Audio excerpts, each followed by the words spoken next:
আসসালামু আলাইকুম। গিফট পেতে কে না পছন্দ করে? সেটা হোক খুব কম দামের কিংবা দামি। দাম কম বা বেশি এটা কোনো বিষয় না। বিষয়টা হলো আন্তরিকতা। তবে আমি পাওয়ার চেয়ে দেওয়াতেই বেশি আনন্দ পাই। আমার মতো এমন কতজন আছেন? তারা অবশ্যই কমেন্ট করে জানাবেন। হয়তোবা ভাবছেন এই গিফট ভরা লাগেজ কীভাবে আসলো? আর সেই গল্পই আজ আপনাদের সাথে শেয়ার করব। আশা করছি ভালো লাগবে। চলুন আপনাদের সাথে আমিও দেখব বাংলাদেশ থেকে আম্মু, আমার বোন, ভাই, ভাবি কী পাঠালো আমাদের জন্য ঈদ এবং বৈশাখের জন্য। এখন রাত বাজে 2টা। আর কিছুক্ষণ পরেই সবাই উঠে যাবে ঘুম থেকে। ইউজুয়ালি কাজ ছাড়া কেউ সকালে ওঠে না, কিন্তু আজকে কাজ না থাকলেও সবাইকে উঠতেই হবে, কারণ টানা 30 দিন রোজা রাখার পর ঈদ উদযাপিত হচ্ছে। সবার মতো আমি তো মহা খুশি, কারণ কোনো অকেশন আসলে আমার রাতে ঘুমই আসে না। অন্য কাজে ব্যস্ত থাকায় লাগেজটা খুলতে পারিনি, তাই মাঝরাতেই লাগেজটা খুললাম, কারণ সবার ঈদের কাপড় এই লাগেজটাতেই রয়েছে। লাগেজ খোলার পর তো আমি এক্সাইটেড। আমার সব প্রিয় প্রিয় জিনিসগুলি তারা পাঠিয়ে দিয়েছে, আলহামদুলিল্লাহ। গিফট সম্পর্কে গভীরতা বাড়ায়, আর সবচেয়ে ইম্পর্টেন্ট যেটা, সেটা হলো ভালোবাসার মানুষের মুখে হাসি ফোটায়। গিফটটা দামি নাকি কম দামি আসলে সেটা মুখ্য বিষয় না, উপহারটা কিভাবে দিয়েছে সেটাই দেখার বিষয়। এই গিফটের মাধ্যমে আসলে প্রকাশ পায় আপনার প্রতি তার যত্ন, মনোযোগ এবং ভালোবাসা।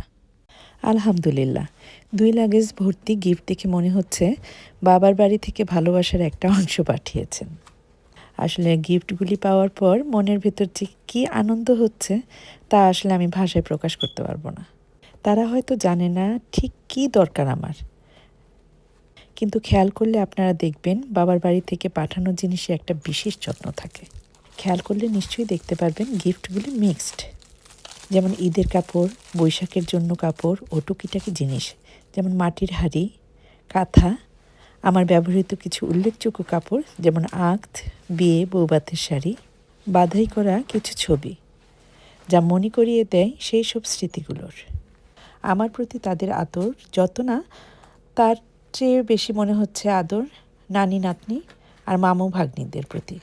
আর খালামণি আর ভাবির কথা কি বলবো, তারা তো খুঁজতেই থাকে কি নতুন ডিজাইন এসেছে কাপড়ের, কি অর্নামেন্টস পরলে ভালো লাগবে। তাই যখনই কিছু পছন্দ হয়ে যায় তখনই তারা তা কিনে রাখে। আসলে উপহারগুলো দেখে আমার শৈশবের স্মৃতিগুলি, বাবার বাড়ির আনলিমিটেড আদর আর বাড়ির পরিবেশের কথা মনে হয়ে গেল। মেয়ের বিয়ের পর অন্য বাড়িতে গেলেও এই উপহারগুলি মনে করিয়ে দেয় যে তাদের মনে আমি এখনও সবসময় বিরাজ করছি। বাবার বাড়ি থেকে গিফট আসা মানেই এক মুঠো ভালোবাসা আর স্মৃতির ঝুড়ি। শুধু আমি না, সব মেয়েদেরই মনে হয় হাজারো উপহারের মাঝে বাবার বাড়ির গিফটটাই সবচেয়ে দামি মনে হয়।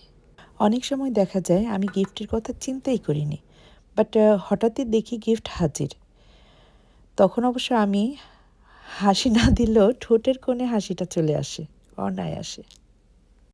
উমরা হজ পালন করতে যেয়ে তার ভাই এবং ভাবির সাথে দেখা হয়েছিল, আর সেই সুবাদেই তারা 2টা লাগেজ আমাদের ঈদ এবং বৈশাখের জন্য দিয়ে দিয়েছিল। এই গিফট পেয়ে মনে হচ্ছে বাবার বাড়ির সবাই কাছেই আছে। সবার কাছে কৃতজ্ঞ এই কারণে যে তারা আমাদের প্রতিনিয়ত দোয়ায় রেখেছেন। এই কারণে আল্লাহ সবাইকে নেক হায়াত দান করুক, ভালো রাখুক, সুস্থ রাখুক, এই দোয়া করি। ঈদের কাপড় পরে সবাই মোটামুটি রেডি। সবাইকে আবারও ঈদ মোবারক জানাচ্ছি। সবার প্রতি রইল ভালোবাসা ও দোয়া।